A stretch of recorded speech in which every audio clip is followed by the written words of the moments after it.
Përshëndetje dashur shikues, mirë se vini në Agora News. Do të flasim mbi atë se çfarë po ndodh mes Edi Ramës dhe Shteteve të Bashkuara të Amerikës, teksa nga njëra ana i priti vajzën e Donald Trumpit në Shqipëri, por nga ana tjetër nuk u ftua në forumin e Davosit që u mbajt në Zvicër. Pra, cili do të jetë qëndrimi amerikan tashmë në vimësi kundrejt kryeministit Edi Rama? Për të folur për këtë çështje, por tematika të tjera, ne kemi të ftuar avokatin e njohur, zoti Kujtim Cakarani. Zoti Cakarani, përshëndetje. Përshëndetje i nderuar, faleminderit për ftesën.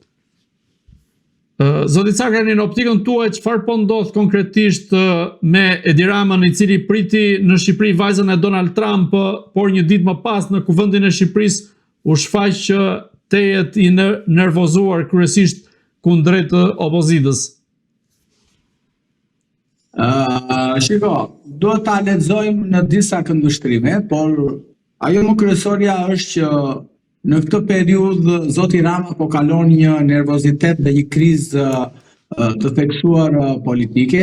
E kam fjalën këtu për të paktën në Shtetet e Bashkuara të Amerikës, sepse nëse ne do të bëjmë një analizë të gjithë vitit që lam pas, por dhe këtyre muajve të vitit 2026, na del se zoti Rama me Shtetet e Bashkuara të Amerikës nuk ka pasur asnjë lloj kontakti dhe asnjë lloj marrëdhënie.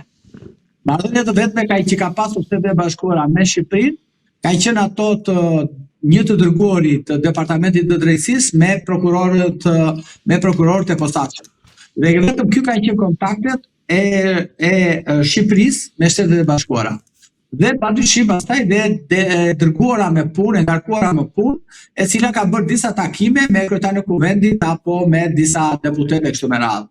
Dhe qëndrimet e ambasadës kanë qenë qëndrime jo të favorshme për sa i përket qeverisë e zotit Rama, sepse ajo ambasada në çdo dalje të saj ka përmendur faktin e luftës kundër krimit të organizuar, narkotik dhe kështu me radhë.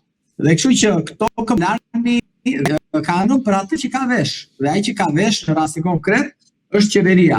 Nuk është as për opozitën, as për ne të tjerët.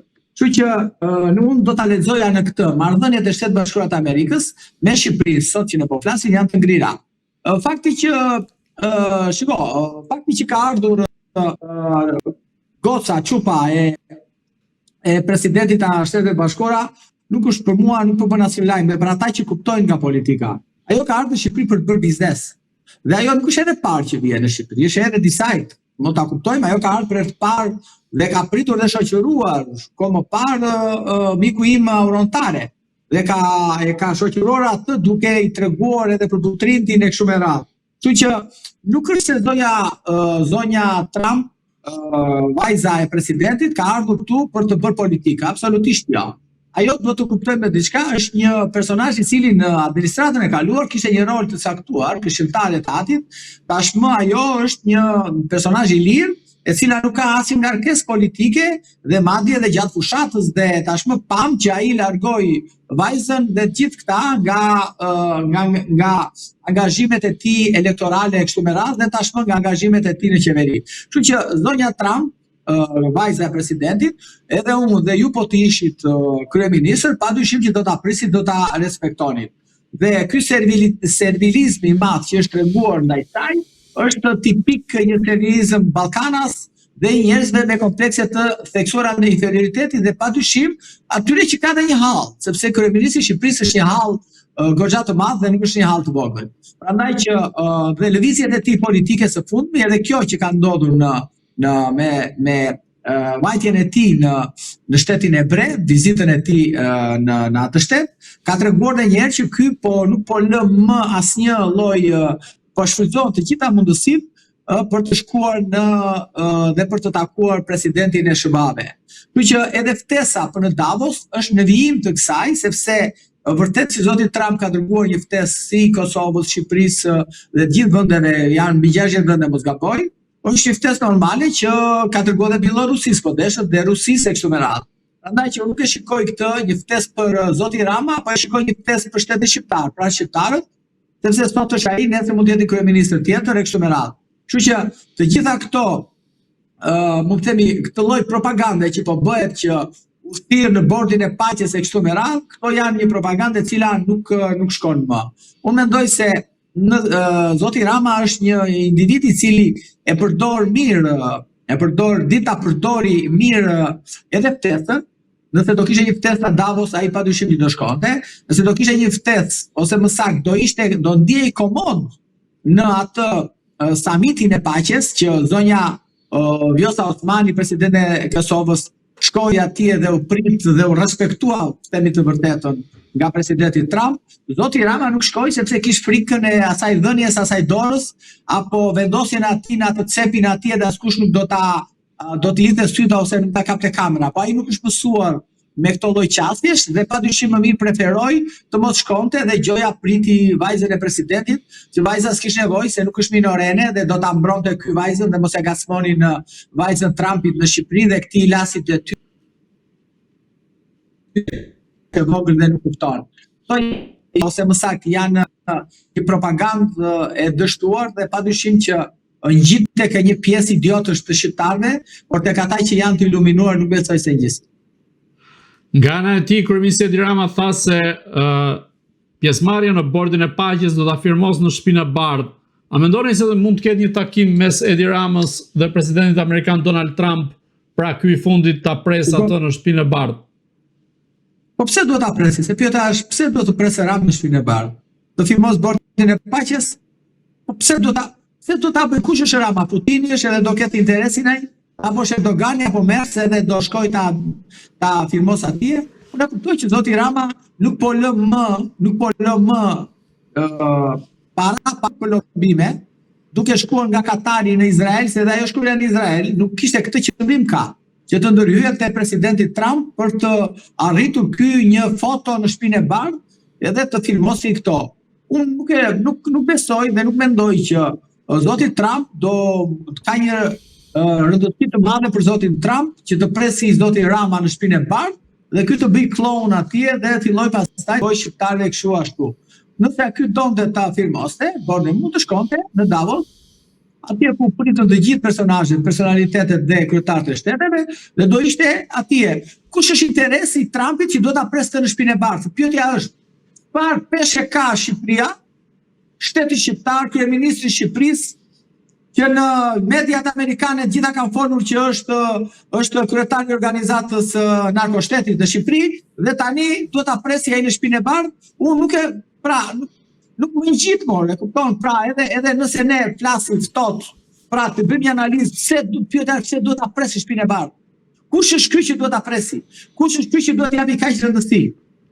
Kjo është ajo që ne duhet të analizojmë. Nuk është Putini more, as Erdogani, as mbreti i Arabisë apo i Katarit, që janë interesa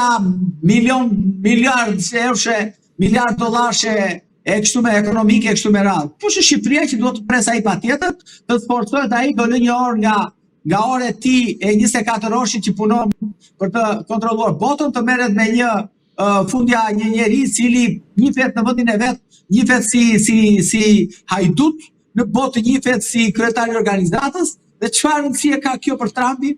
Çfarë do fitoj Trumpi? Se Trumpi nuk bëj gjë që fitoj Rama, bëj gjë që të fitoj vetë Trumpi, politikisht apo ekonomikisht. Kjo është pyetja që bëhet. Le ta thon këta, po e shtyti për atë, po e shtyti për këtë. Ju e dini shumë mirë, në Shtëpinë e Bardhë më shumë se çka ka qenë zoti Berisha, nuk ka qenë askush po. Ka qenë 2 herë apo 3 herë dhe shpritur me nderime. 92, 95, 96. Por ju harrot 2012 erdhi Hillary Clinton në Shqipëri. Erdhi brenda në parlamentin e Shqipërisë edhe tha në mes të tha shqiptarëve gjithë botës në intervista dhe jo intervista po edhe foli para parlamentit shqiptar. Tha, nëse doni të shijoni demokracinë, hajdeni dhe si funksionon demokracia, hajdeni në Shqipëri. Mbas 6 muajsh Berisha iku nga pushteti. Kjo është e vërteta. Apo tani kjo është ne jetojmë këtu, madje kuptojmë që nuk jemi politikanë, po kuptojmë geopolitika, sepse na zbran edhe mendja dhe veshi tani na çdo gjë. Kështu që kush është interesi i Trumpit që duhet të presi Ramën në Shtëpinë e Bardhë? Se kështu bëhet pyetja. Nuk bëhet Rama do vej Shtëpinë e Bardhë. Është si puna atij, një klienti do më lëni mua takim. Takimet i lë unë, nuk i lë klienti, hallin e ka klienti, nuk e ka unë. Dhe kjo punë, Rama do shkoj në shtëpinë e Bardhë, thonë ta. E pse do të shkoj? Kaq, kjo është pse do të shkoj? Se do bëj goca e tij biznes Shqipëri, ajo goca e tij biznes do bëj me këto. Po kushdo që ti kryeministër. Kushdo që ti ishte, edhe ju dhe unë, kushdo tjetër do bëte biznes në Shqipëri. Askush do t'ja mohonte. Kështu që më duket më tepër një formë propagande se sa një gjë e vërtetë.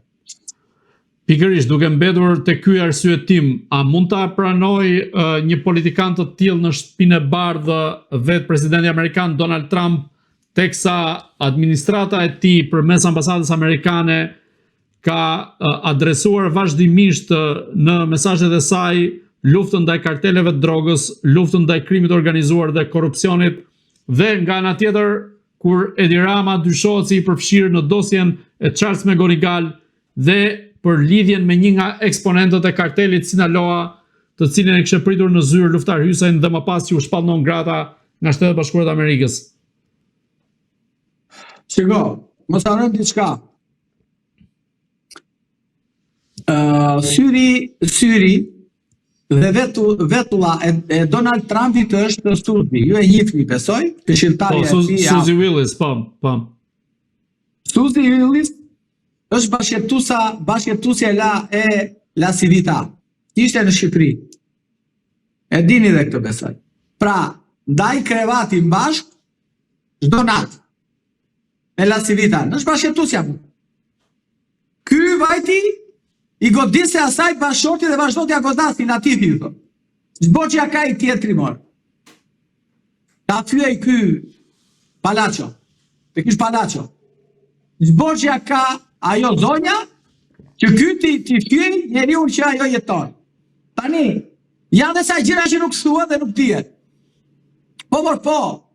Sa gjëra bërë me lek. Po sa gjëra dhe nuk bërë me lek. Sa gjëra dhe nuk bërë me lek. Sepse ti s'mund të thuash para 10 vitesh apo 8 vitesh është e keqja e njerëzimit, e keqja e botës dhe marrëdhënia shqiptaro-amerikane do synojnë rënd.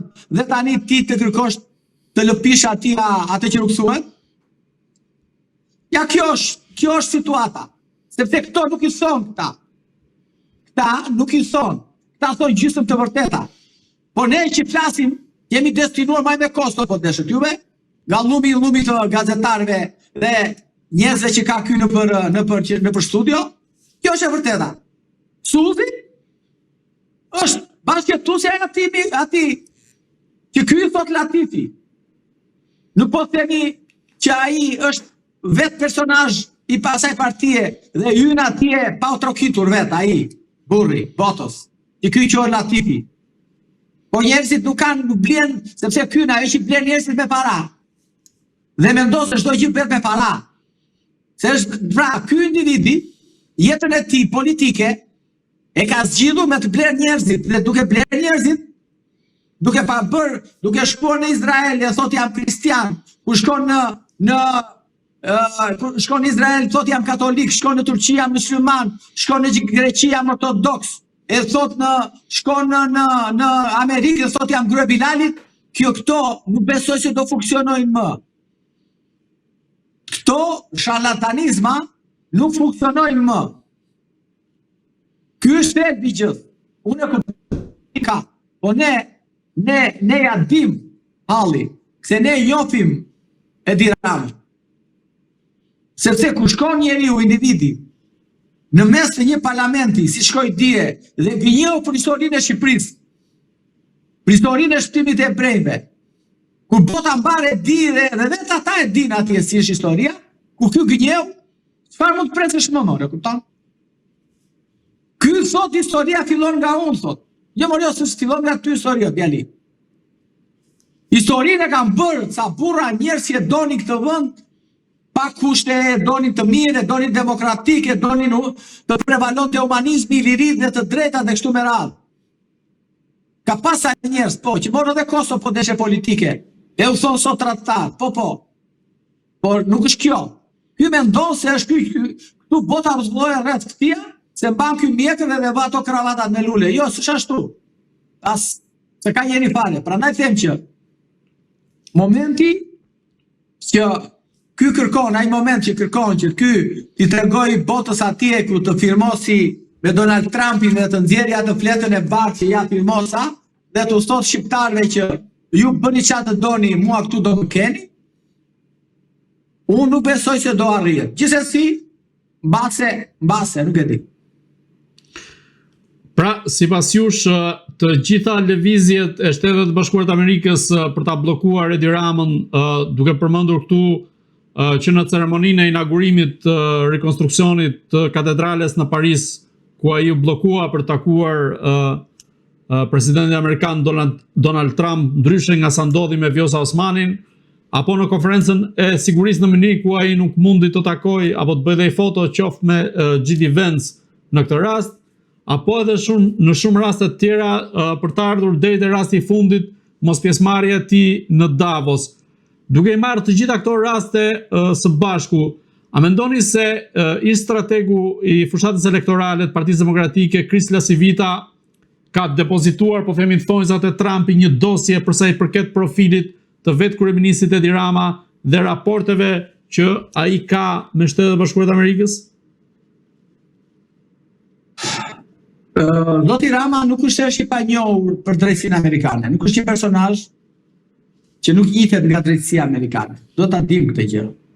Sepse zoti Rama nga drejtësia amerikane njihet që në vitin 2010, kur ai u vesh si grua, u prezantua si gruaja e Bilalit dhe u bë një donacion 80.000 euro, do më falni dollar, në atë dallë të Obamas. Për president Obama kështu me radhë. Pra, ky ka qenë i shkëtuar që atë moment, sepse Bilali, bashorti i Edi Ramës, u dënua dhe FBI hetoi atëre. Drejtësia amerikane hetoi dhe ky kishte emrin në dosje. Pra, ky ka mashtruar. Erdhë pastaj tek rasti tjetër, e me Gonigalit. Që ky nuk është problemi se i ka dhënë lek atij e kështu me radhë. Problemi është se ky ka korruptuar numrin 2 të agjencisë më të rëndësishme të Shtetet Bashkuara të Amerikës, siç është FBI, agjencisë investigative. Që do të thotë që ky ka një dosje tjetër atje. Lëre ti është dënuar, si është dënuar me Gonigali, i mori, jo, dele emri këtij individit atje. Dhe emri këtij është i shoqëruar me disa prova. Sepse ky e ka pritur në zyrë, ky e ka prezantuar me biznesmen shqiptar, ky ka paguar lek me anë të biznesmenëve shqiptar apo njerëzve të afërt që ja kanë çuar në Amerikë, në garazhe, janë lekë, këto janë të kapura, nuk i them unë, kuptohet. Këto janë bërë publikisht. Po sa të tjera ka që nuk i dim unë dhe ju, po që i din shërbimet amerikane. Që ky bëhet takime në hotelet e Vienës. Dhe Edi Rama i dërgonte femra në Shqipëria me Gonigalit. Dhe ky ai kalonte natën me ato që dërgonte konkubinat, që dërgonte Edi Rama në Tirana. Po këto nuk i din ata, i di shumë mirë. I di shumë mirë ata që gjobat që vinte me Gonigali, biznesmenëve shqiptar për të hequr non gratat e bla bla bla tjera me radhë, janë pjesë e dosjes. Amerikanët kanë një gjë që e dokumentojnë çdo gjë me figurë, me zë dhe figurë. Nuk janë si ne që mbajnë vetëm shënime, jo. Nëse shënimet janë subjektive. Ata, për të qenë objektiv, e kanë në traditën e tyre, në kulturën e tyre juridike, që çdo gjë të filmojnë dhe të incitojnë, dhe të fotografojnë, që ta kenë si provë të pakontestueshme. Kështu që Edi Rama është brenda kësaj në rrethin e këtyre provave. Dakor të? Kështu që unë nuk ka asnjë dyshim që ajo dosje që ju është bërë, qoftë kjo nga Lasivita, qoftë edhe nga mediat amerikane që jo pak këto kohë të fundit kanë folur, se nuk e din ata që lejet e ndërtimit investitor për investime strategjike në Shqipëri i kanë marrë gjithë banditët. Nuk e din ata që me investitor strategjik pastrojnë parat e krimit organizuar. Dhe dini ju si quhet nga llogaraja e tutje? Zona Kolumbi quhet, i ka vënë emrin Kolumbia e Shqipërisë, Bogotaja e Shqipërisë thonë. Bregdetit, sepse janë të gjithë para që vinë nga Kolumbia, nga krimi organizuar. Ata po ndërtojnë andeja. Dhe llogara Ksamil është Kolumbia dhe Meksika e Shqipërisë. Nuk e di kanë. Nuk e di. Ata janë budallë, ku herë këta perandoris. Kuptoni? Ja kjo është. Tani unë e kuptoj propaganda të mbyt dhe propaganda bën njerëzit të dyshojnë edhe tek vetë tyre. Por faktet, provat me zë, figur, audio, video janë atje ku duhet të jenë. Në dorë të investiguesve, të atyre që hetojnë, atyre që cënojnë sigurinë kombëtare të Shtetet Bashkuara, sepse këtu është cënuar siguria kombëtare. Nuk është problemi se ka korruptuar një ish zyrtar, por është cënuar rënd siguria kombëtare e Shtetit Bashkuar. Dhe nuk ka patur të dytë kryeministrin në botë, i ke dalë emri në një dosje në SBA, ku të jetë përfshirë në kompromentimin dhe cënimin e sigurisë kombëtare të Shtetit Bashkuar. Nuk ka kryeminist tjetër. Vetëm Edi Rama është, nuk ka tjetër. Më thoni një të dytë.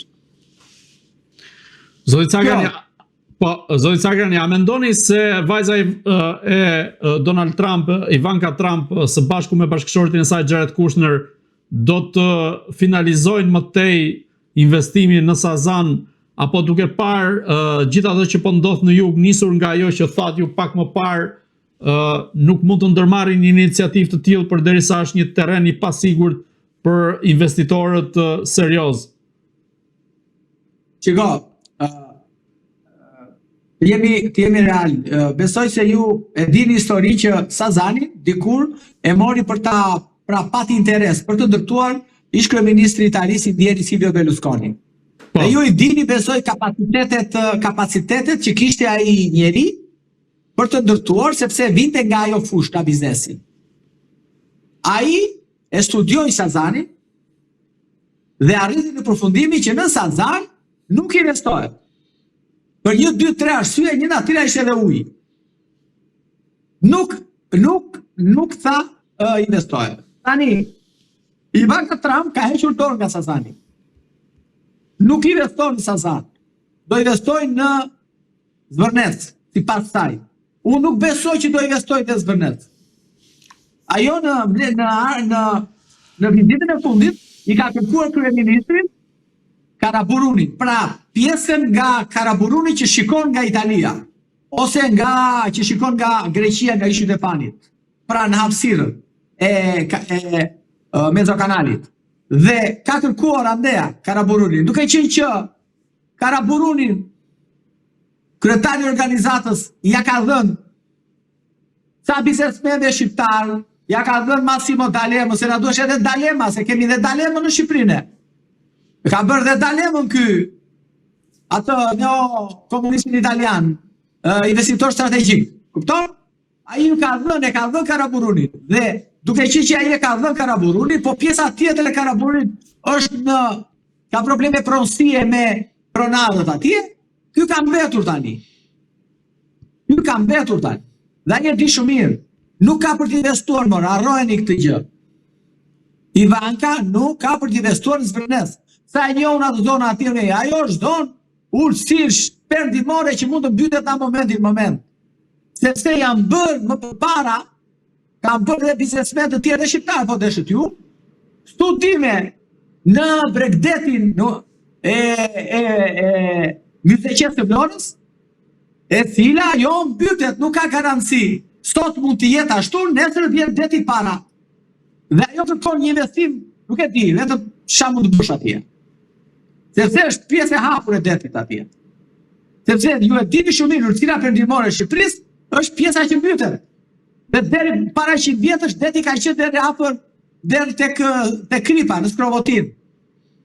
Kështu që unë nuk besoj, mirë është që të investonte, kuptohemi, sepse padyshim do ketë të pulsuar, do ketë zhvillim, turizmi e kështu me radhë, dhe ne nuk kemi kundër, por nëse do mendimin tim, me sa më kanë thënë ekspert, ata të cilët merren me studime e fizibilitetit të tokës, pa i përmendur emrin, një biznesmen shqiptar ka investuar që 2008 atje, ka bërë fizibilitetin e gjitha me radhë, do bënte turizëm atje dhe ka bënë të gjitha studimet dhe si përfundim nuk ka arritur do ta bënte Pishporo. Sepse është dojë që mbytet. Pishporo ju e dini është gjetur mes vënestit. Me atë që do marrë Ivanka Trump. Kjo është e vërteta. Zoti Cagani, si mendoni pse Ivanka Trump nuk nxori asnjë nga fotot e takimit që pati me kryeministin Edi Rama, por hodhi në Instagramin e saj vetëm foto që kishin të bënin me natyrën shqiptare dhe konkretisht Sazanin dhe Zvërnecin? Sepse Ivanka Trump nuk erdhi për të takuar kryeministrin. Kryeministri vati e takoi vetë atë. Dhe ajo me sa diun ishte në imbarazo, ishte në vështirësi, thonë shqip. Sepse nuk kisha ardhur për ta takuar kryeministrin, s'kishte punë fare me kryeministrin. Ajo kisha ardhur me 80 investitor apo arkitekt për punës së saj, biznesin e saj, për të parë vendin ku do investonte. Nuk isha ardhur fare për bërë qoka ajo politike, prandaj ajo nuk ka hedhur asnjë foto. Se ajo është vajzë e dëgjuar, nuk është njeri i cili e kupton që hedhja foto me kryeministrin padyshim do krijonte këtu edhe një debat politik, siç është krijuar në fakt. E kështu që ajo preferoi për të thënë palve që shikon kam marrë për biznes, nuk kam lidhje me babain. Se babai saj do iki nesër nga presidenti perandoris. Do vinë tjetër, po bizneset ajo do t'i vazhdoj.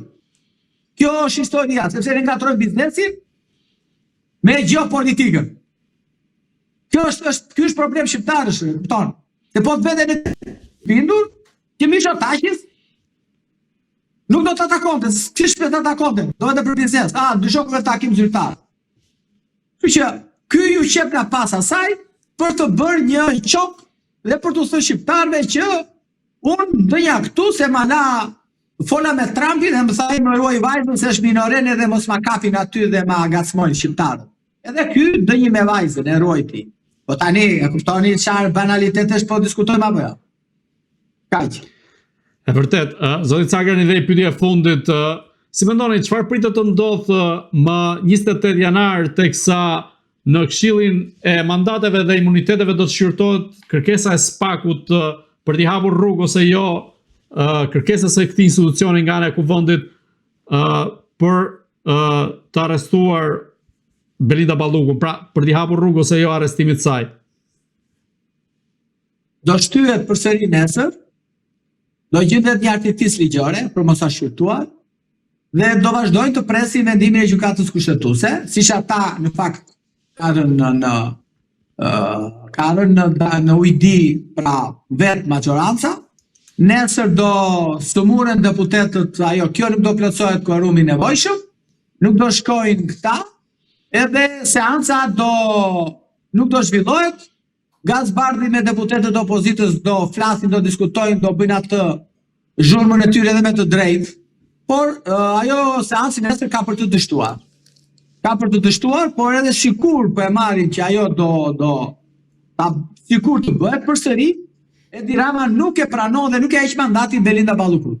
Edi Rama e ka treguar dhe më parë me Olta Gjashkën, nuk ja hoqi mandatin. E tregoi me Sajmir Tahiri, po deshët ju atëre, nuk ja hoqi mandatin. E ka treguar me gjithë, ai hoqi mandatin Arben Ahmetajt sepse Benin e kishe piketuar për ta futur në burg. Dhe ja hoqi mandatin për 3 orë. Hoqi mandatin Sali Berishës për 3 orë, sepse do të ta futur në burg, por Belinda nuk ja heq mandatin.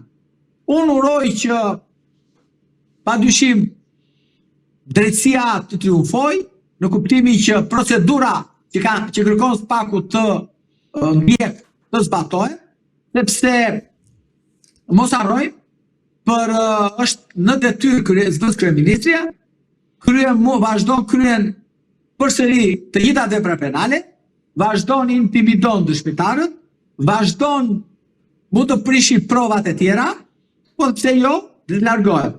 Dhe një nga mënyrat që kodi procedurës parashikon, kur merret një mas figurimi me mas shtrënguese, është ky kriter.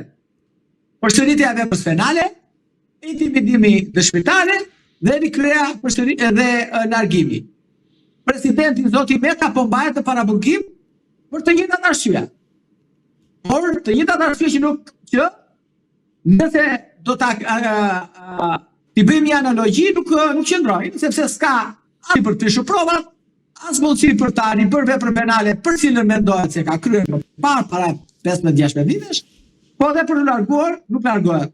Ai qëndron në parabulgim dhe Belinda Balluku për të njëjtat arsye qëndron e lirë dhe vazhdon dhe detyrën. Kjo është drejtësia që bën këta reforma e madhe, që këta bën dhe paraqitet shqiptarëve si të re. Jo që se shere, po kjo është një drejtësi bolshevike, u a them bolshevike, që do t'ja kishe Zilini dhe Aranit Çela, dhe Aranit Çela t'ja kishe Zilin. Kaq. Zoti Cagrani, unë ju falenderoj që ishit në Agora News. Faleminderit ju, mirupafshim mirë. Të dashur shikues, bashkë do shihemi në intervista të tjera, por mos harroni të bëni subscribe në kanalin tonë në YouTube.